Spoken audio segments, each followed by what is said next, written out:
apa ngarepmu. Nah. Dan sekarang semua agama antrinya harus subuh. Terima kasih. Jadi semakin membuktikan bahwa kamu memang benar-benar nggak bosan sama aku. Terima kasih. Oke, dengan duduk bosan, insya Allah kalau ada waktu saya itu pasti saya ini bukunya Majelis Zikir Ilham, bukunya Bunda Nulis saya. Jadi kalau ada apa-apa dengan Ilham itu dengan jawabnya saya. Mbak Buyur. Ya, bukan hanya itu, saya juga dijadikan tumbal juga. Tumbalnya Ilham juga saya. Pokoknya untuk kelinci percobaan untuk apa ya? Mungkin sama yang lama udah tahu lah. Kalau ada masalah apa, ada apa percobaan apa, saya selalu dijadikan tumbalnya. Hanya kalau sampai Ilham meninggalkan saya ya kualat. Kualat kalau ada apa-apa saya. Tiket apa ini aku sentuhan. Beres. Penglawas. Ya. Iya yang ketara. Rambutmu 3 warna. Wes. Semua agama itu bisa tegak kalau dibangun di atas 3 dimensi. Berapa? 3 dimensi. Ditirukan ya biar agak pengalaman. Pertama namanya dimensi ritual. Ritual kok serual. Dimensi ritual.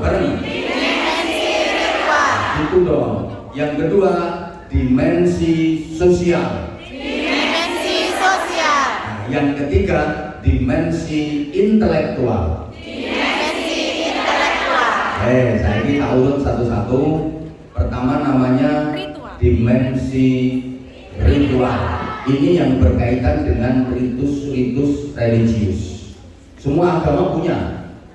Kalau di Katolik ada misa, di Protestan ada kebaktian. Umat Hindu juga punya. Terus medi pokok jenenge aku karo. Topo broto. Itu apa jenenge? Kita banyak, ada sholat, ada puasa, ada zikir, macam-macam. Nah, bahkan masyarakat kita ini udah masuk wilayah ekstrim ritual. Pokoknya segala sesuatu yang berkaitan dengan agama pasti sensitif sekali. Sensitif banget kalau udah berkaitan dengan agama. Kalau udah menyangkut agama pasti sensitif. Tahu sensitif ya?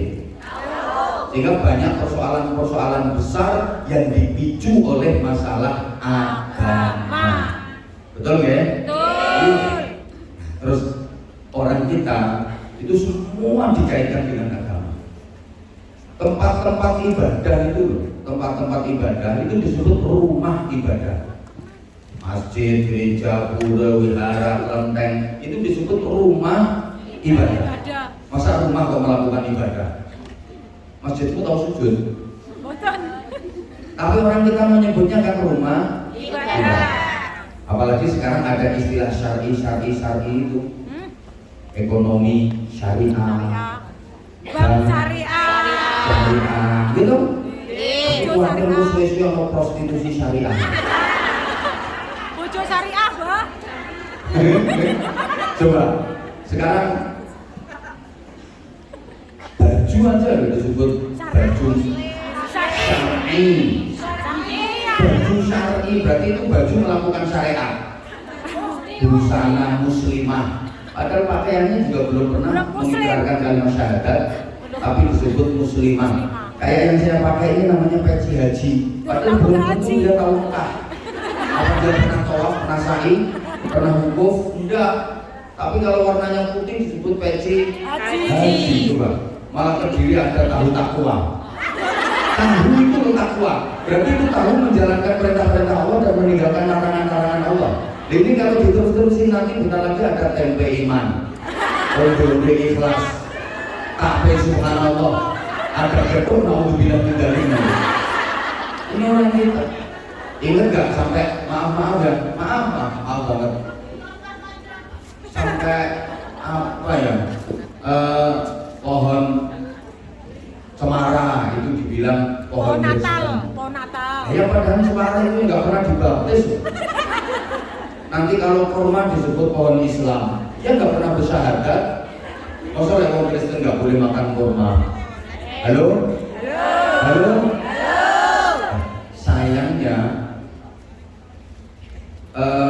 hanya sebatas atribut, tapi miskin dari esensi, minim dari nilai, hanya tampilannya aja. Nah, kita kepinginnya bukan hanya kuantitas tapi harus kualitas. Alhamdulillah, Indonesia termasuk negara dengan jumlah penduduk beragama Islam sekarang terbesar kedua. Kalau dulu terbesar pertama, paling banyak dulu, sekarang kalah sama Pakistan. Pakai sweater. Ini bisa dilihat dari data di KTP agama Islam, kurang lebih 83% KTP-nya agama Islam. Mudah-mudahan semuanya KTP-nya masuk surga. Orang itu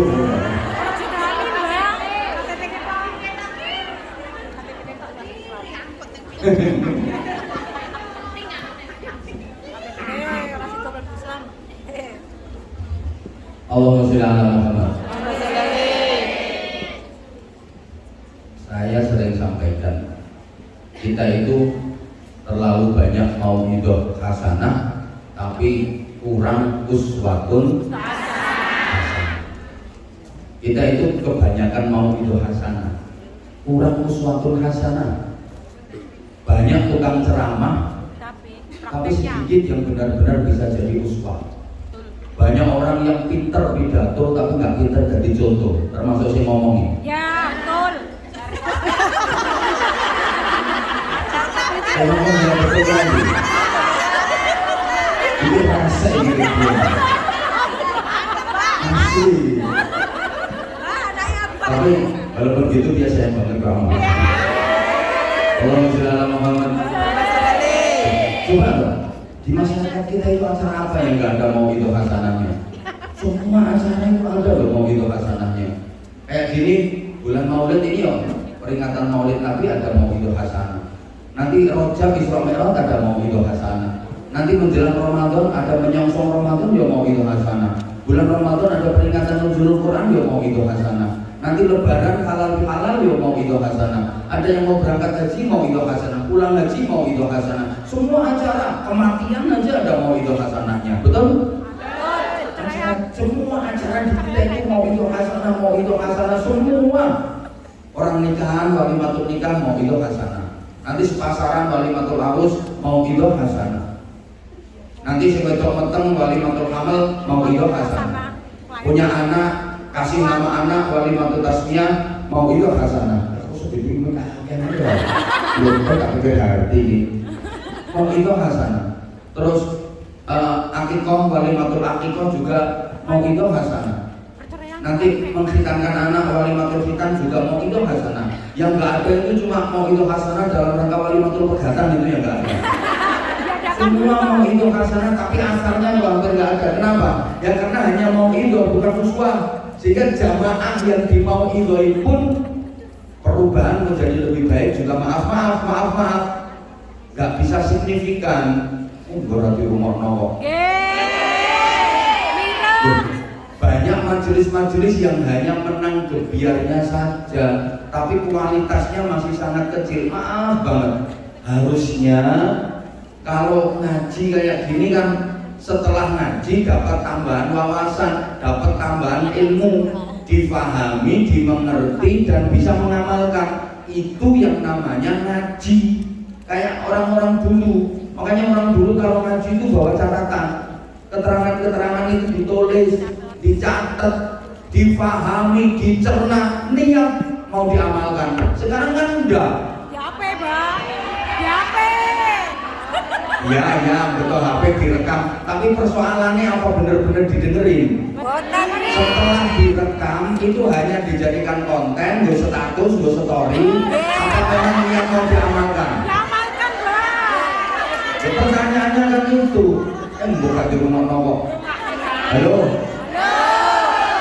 Bedanya kalau orang dulu, ilmu bukan hanya dicentel neng otak saja, tapi betul-betul ditanam kuat di dalam hati sehingga terekspresi keluar menjadi amal. Misalnya ilmu ini dicentel nonggone HP, disimpan nonggone HP tok. Setelah itu ya wes. Wah, ini diomongin. Iya pokoknya aku sekarang yang mana sih lungguin tak pindah. Semarang itu tak malu-malu. Berasa-rasa.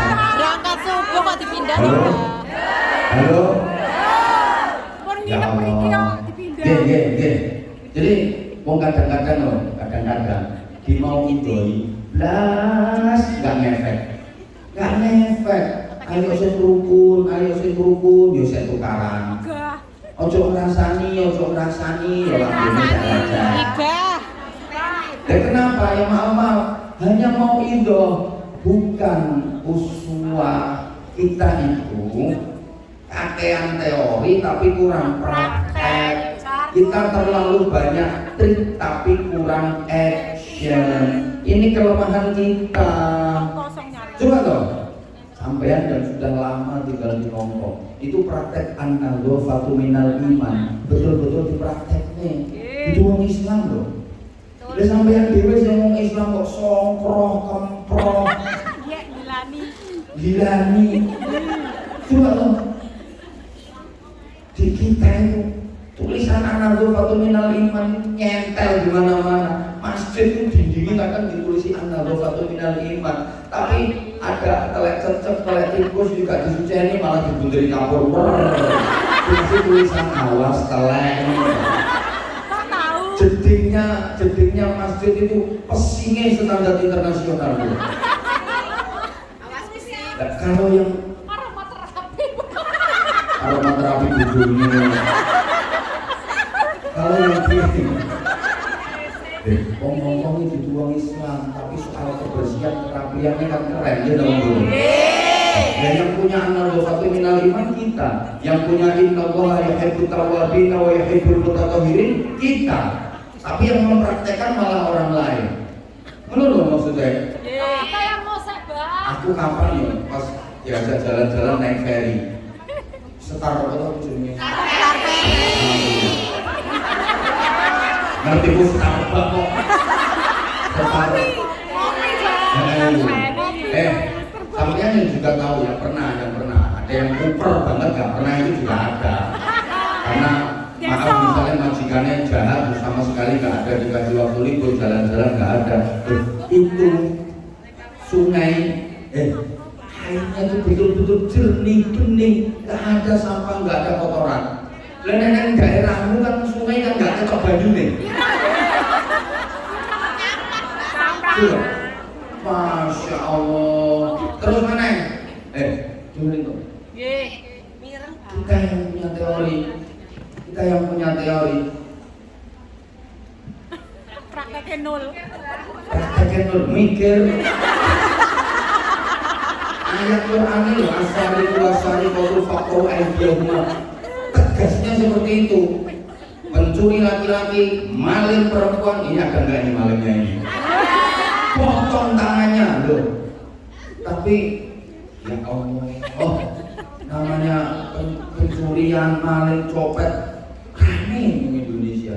Kalau di sini Ada juga.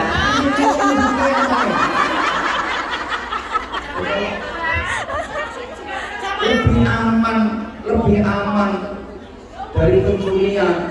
Malah kalau saya nanya di mana orang paling sering kehilangan sandal, jawabannya mesti masjid.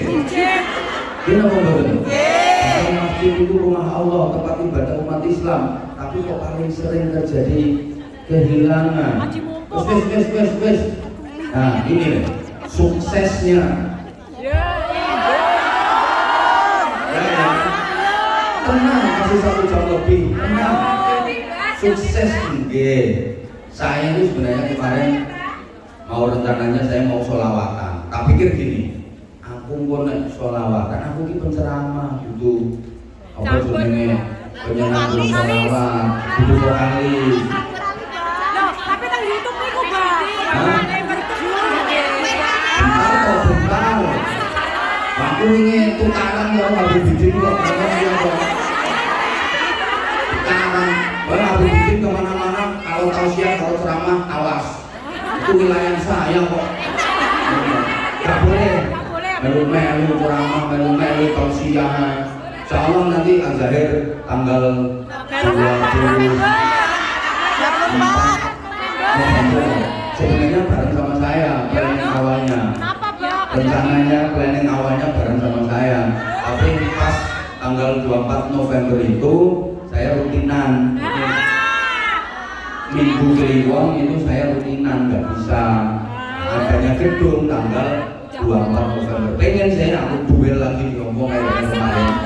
Insya Allah nanti event berikutnya, nanti saya bareng sama Al-Zahir lagi. Nanti saya akan bikin perhitungan sama Habib Bidin. Mas Bidin. Dan C umumnya Bene. Besti Bidin.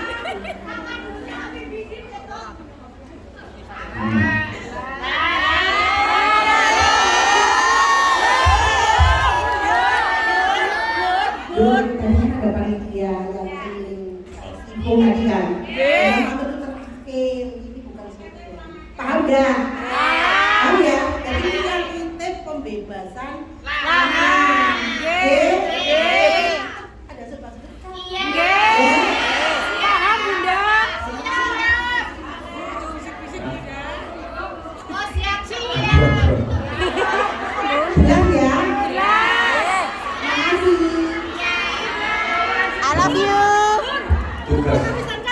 Tugas ngomongnya akhirnya tugas jenengan.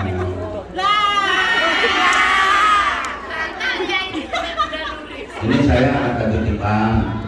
Kalau Al-Zahir kan udah ngerti semua kan? Kita ngerti kalau Al-Zahir bareng sama Abah Anza mesti selalu viral. Pasti viral, pasti. Nah, karena kita memang musuh bebuyutan. Saking bestinya. Tapi asik, Bang. Saking sayangnya. Iya. Kalau nanti event berikutnya. Nah ini iya. Nah, ini ada titipan dari Bunda Nuris ngaji bareng Gus Reza. Tanggal berapa? Hari santri. Tanggal 20 Oktober. Ada titipan ngaji bareng Gus Reza 20 Oktober. Pas hari santri. Iya benar. Sampean itu kalau ngaji, kemana toh? Sayang. Sayang. Ini ya. Apa berdiri, Pak? Sampean kalau ngaji, loh. Jangan hanya ikut yang viral-viral saja. Oke, gini. Viral iya, tapi kualitas juga harus iya dong. Kira-kira ngaji yang dapat ilmu, dapat hikmah, jangan hanya anak review. Wah, ini pas viral, ini nongolin medsos, tuku tiketnya, wah ini pas viral, pokoknya ini, kok sih dianggap gak viral, gak kenal aku. Jangan karena kenal gak kenal. Jangan karena kenal gak kenal. Satu, berharap barokahnya. Dua, datang di majelis kayak gini harus dapat hikmah, harus dapat ilmu. Lah kalau hanya anut grubyuk, grudak-gruduk ya eman-eman, nggak mutu, nggak kualitas. Ini kelemahan masyarakat kita juga seperti yang saya sampaikan tadi. Maaf, seperti yang saya sampaikan tadi. Hanya atribut tapi minim dari nilai. Betul. Hanya atribut tapi minim dari nilai. Casingnya saja yang dipentingno. Isinya nggak mutu blas. Nah, ya kita harus berpikir positif. Harus berpikir positif, harus berpikir dewasa dong. Kalau namanya ngaji itu tujuannya ngatur jiwa, tujuannya nyari tambahan ilmu. Dan kalau majelis itu nggak ada ilmunya sama sekali kan ya rugi kita.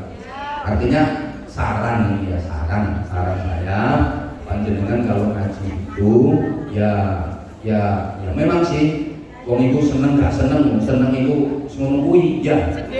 Wong iku nek seneng walaupun gak enak ya dianggap enak, walaupun elek bahkan kadang dianggap apik.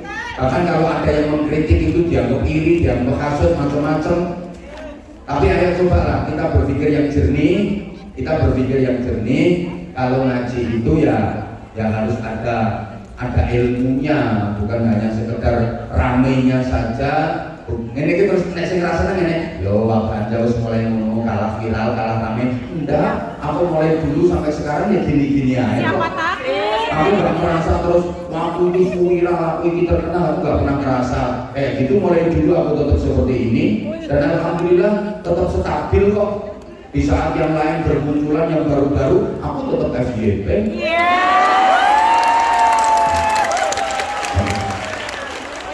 Itu juga karena kamu sayang. Kalau bukan karena kamu, saya bukan siapa-siapa. Allah yang ngatur semuanya, wasilahnya sampean. Aku mencintai jamaah, maka insya Allah jamaah juga mencintai aku. Simple saja. Nah ini termasuk tadi pesanan dari Bunda Nuris. Allah nanti ada ngaji khusus Reza bulan Balani tanggal. Sudah punya tiket, Bang. Beliau pengasuh pesantren Al-Mahfuziyah Lirboyo. Pengasuh yang mengadakan eventnya siapa? Kosmi ya? Kosmi. Ngaji tenanan. Ngaji, beliau alim. Beliau ngaji tenanan. Ngaji memang. No, gak kayak aku lama cengengesan kok. Oh, sampean kan gini. Kalau kita tombolnya nol ini, kok nek Gus Reza gak rawuh, dibenteni tombolnya. Allahumma sholli ala Muhammad. Tak lanjut.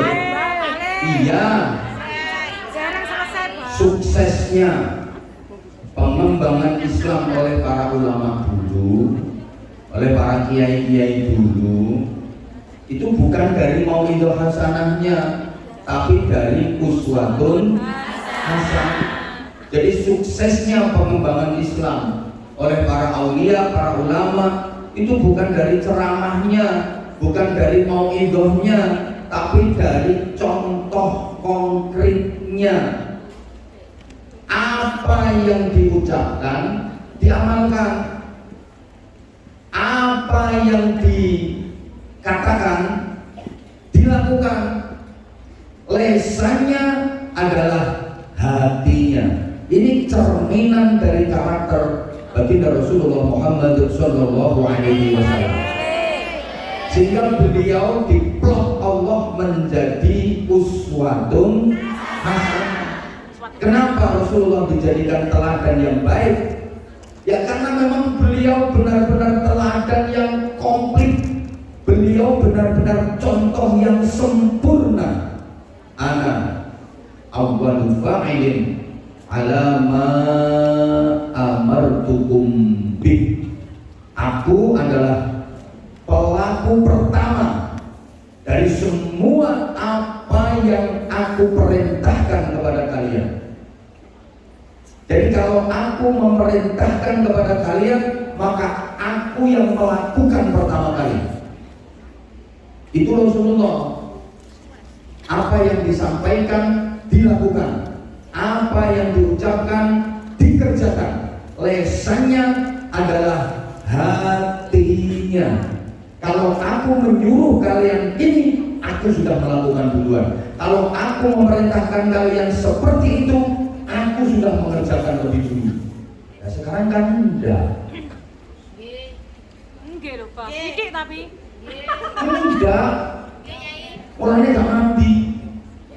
Lah kalau ulama dulu pidato, kalau ingin disayangi Allah, kalau ingin dirahmati Allah, usahakan qiyamul lail yang istiqomah. Sempatkan tahajud walaupun hanya 2 rakaat tiap malam. Ini yang pidato tentang tahajud, istiqomah tahajudnya, gak pernah meninggalkan tahajud. Nah, sekarang kan udah. Wa ayatul Qur'an yang matlubun Allah Ta'ala fi kitabihi wa min al-laili fatahajjad bihi nafilatan lak asa ay wa'adaka rabbuka maqaman mahmuda. Dan tadi sebagian malam bertahajudlah. Sebagai tambahan ibadah sunnah bagimu, pasti Allah akan mengangkat derajatmu dunia akhirat. Ciri utama orang solih-solihah itu adalah qiyamul lail, gak pernah meninggalkan sholat malam. Maka kalau ingin diangkat derajatnya mulia dunia akhirat, walau 2 rakaat syukur, 4 rakaat syukur, 8 rakaat plus witir 3 rakaat, istiqomahkan, pasti diangkat derajatnya dunia akhirat. 2 jam nerangno tahajud, sing pidato belas kata tahajud. Ada apa enggak kira-kira? Orangnya sekarang lagi pegang mic. Betul. Betul sekali. Atau suun. Betul sekali. Ya Allah. Itu. Dok. Dilanjut gak ini? Rasulullah begitu. Kalau Rasulullah memerintahkan qiyamul lail, Rasulullah mewajibkan dirinya sendiri untuk qiyamul lail.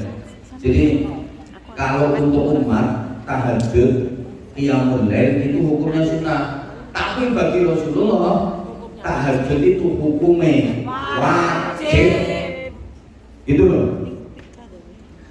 Rasulullah wajib tahajud itu, gak pernah meninggalkan. Kalau Rasulullah memerintahkan sedekah, Rasulullah paling kuat sedekahnya, gak ono yang ngalahno. Rasulullah itu nyuruh orang bersedekah. Kan Nabi dulu ya ahli sedekah, pol-polan. Sekarang enggak. Pinter narik urunan tapi gak melok urun. Betul. Ini darah sorban. Wakil banget. Ini darah sorban gak perlu nyemplungi. Iya, nyekentok.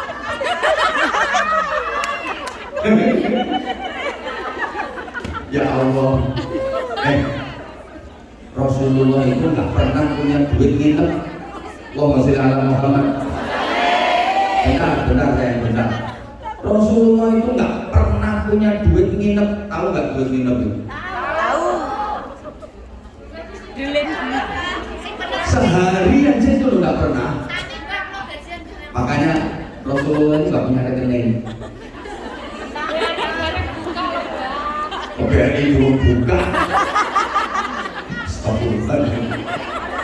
Ini zaman aku ini jangan leceh-leceh. Aku ngaji serius sih loh di Saudi. Pokoknya aku cengengesan. Pokoknya aku tak jahit lambungnya siji-siji.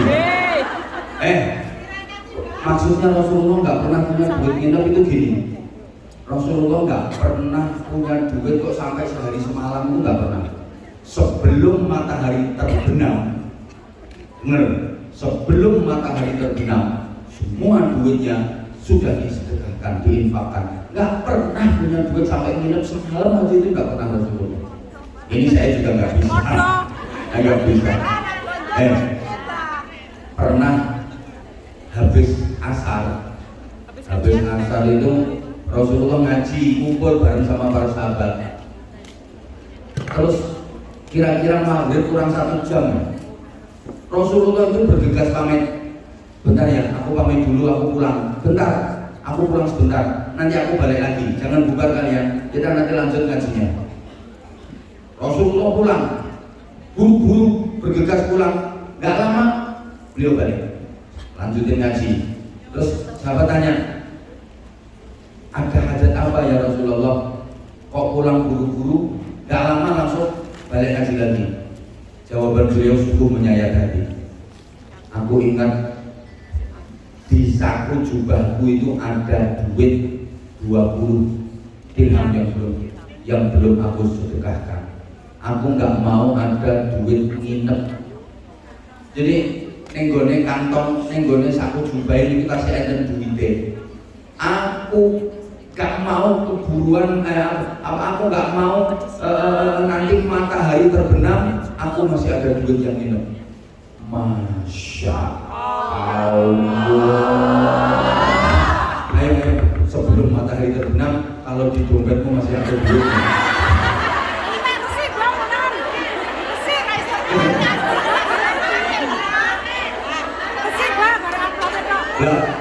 meringati Maulid Nabi ini kan berusaha untuk mencontoh Kanjeng Nabi. Ya, lanjut ya. Maka kenapa Rasulullah menjadi teladan? Ya karena satu, beliau adalah manusia. Bareng. Manusia. Lagi. Manusia. Ini yang hadir di sini manusia semua apa bukan? Oh, itu setan yang itu setan. Rasulullah itu manusia, tapi tidak seperti umumnya manusia karena beliau manusia istimewa. Maka ada satu makalah tolong saya sampaikan dan ditirukan bareng-bareng ya, yang ikut menirukan tak dongane rezekinya lancar, majikane apian, gajinya tambah, bonusnya selalu tambah, majikane loman, utangnya ketutupan kabeh. Nek ditungano ngono kok suwe mangan amin. Wis nirono kabeh. Muhammadun Basyarun Lakal Bashar Bal huwa Kal Yaquti Bainal Hajar Muhammadun Basyarun Lakal Bashar Bal huwa Kal Yaquti Bainal Hajar. Nabi Muhammad adalah manusia. Akan tetapi tidak seperti umumnya manusia. Nabi Muhammad laksana berlian yang terletak di antara bebatuan. Oke, sekarang semuanya nyaut manusia gitu ya. Nabi Muhammad adalah manusia yang sadar sebagai manusia yang merasa sebagai manusia yang mengerti tentang manusia yang memanusiakan manusia. Ini ganti wong bahasa Jawa. Nabi Muhammad itu saya mau nyaut berarti itu wong. Nabi Muhammad itu uang sing rumangsa dadi uang sing sadar dadi uang sing iso ngerteni uang sing nguwungno. Soale saiki akeh wong sing gak rumangsa dadi saiki akeh wong sing gak sadar dadi akeh wong sing gak iso ngerteni akeh wong sing ora gelem nguwungno. Sing ngono kuwi berarti ndekne dudu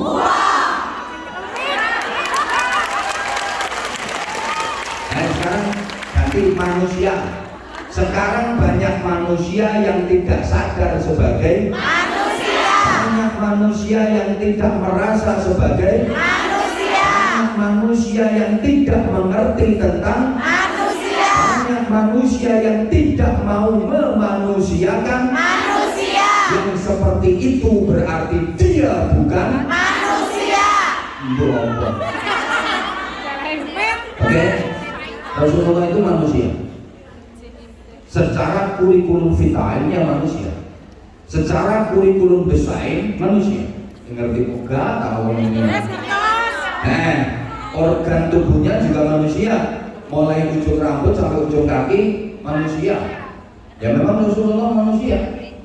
Karakternya karakter manusia, sifat-sifatnya juga sifat manusia karena memang beliau manusia. Rasulullah ya makan, ya minum, ya sering lapar, sering haus. Rasulullah ya tidur, memang manusia. Rasulullah ya sehat, ya pernah sakit. Bahkan Rasulullah pernah kena sihir, kena santet, manusia. Rasulullah juga pernah lupa, pernah. Rasulullah manusia. Rasulullah juga juga tidur dengan manusia. Rasulullah juga kerja. Rasulullah kalau nggak punya duit kerja, nggak mau terus mentang-mentang jadi Nabi Allahumma duit. Enggak, kerja. Bahkan kalau benar-benar butuh duit, ada keperluan nggak ada duit, Rasulullah juga hutang. Makanya sampean yang punya hutang jangan khawatir nggak dianggap sebagai umat Rasulullah. Sampean walaupun hutangnya banyak tetap umatnya Kanjeng Nabi.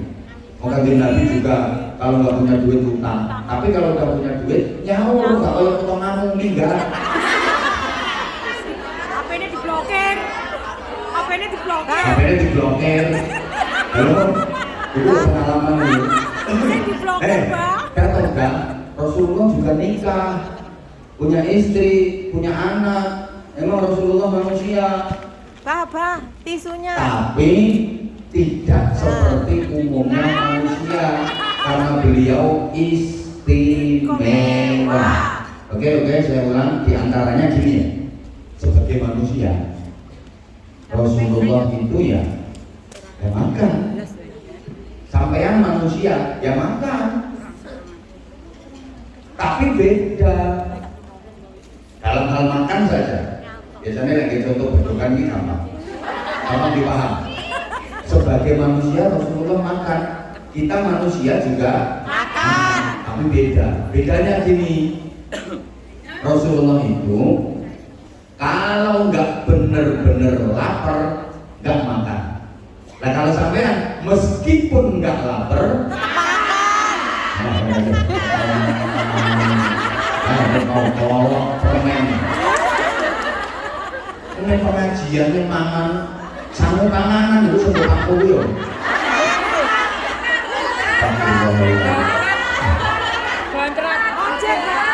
Iya bontot iya, tapi boyo makannya itu nanti habis ngaji.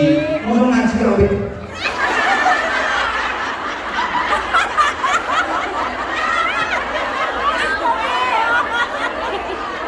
lalu alasannya tadi kan buru-buru berangkat dari rumah belum sarapan.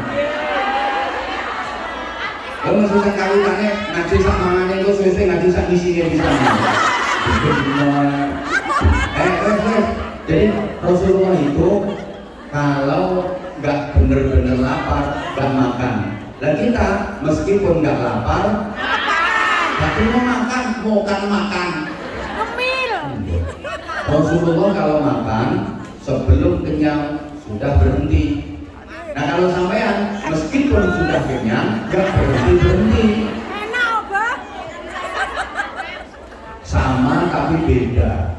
Saya ulang. Sama tapi beda. Rasulullah itu kalau nggak bener-bener lapar nggak makan. Nah kalau kita meskipun nggak lapar mau makan. Rasulullah kalau makan sebelum kenyang sudah berhenti. Dan kita meskipun sudah kenyang nggak berhenti. Rasulullah itu nabi. Kudu kembang. Astagfirullahaladzim. Kaget gitu. Bapak gak perlu domblong. Boten mireng niku, Pak. Sakarmu gak perlu. Boten mireng. Rasulullah kalau makan sedikit. Kalau kita kan sedikit makan. Rasulullah makannya sedikit. Kalau kita sedikit makan. Rasulullah kalau makan sedikit dan sedikit. Kalau kita makan banyak dan banyak. Sehingga Rasulullah itu kalau makan pakai 3 jari. Ini simbol bahwa beliau nek dahar titik carane titik ngambilnya lo pakai 3 jari. Iya ya bukan hanya korma daging, walaupun makan nasi kan juga bisa toh pakai 3 jari. Yang penting budu soto. Bantah ya tidak. Mau apa diceramai di bantah.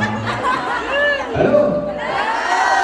Makan yang paling jelek itu pakai 10 jari. Lagi tinggal dulu ya. Langsung ini.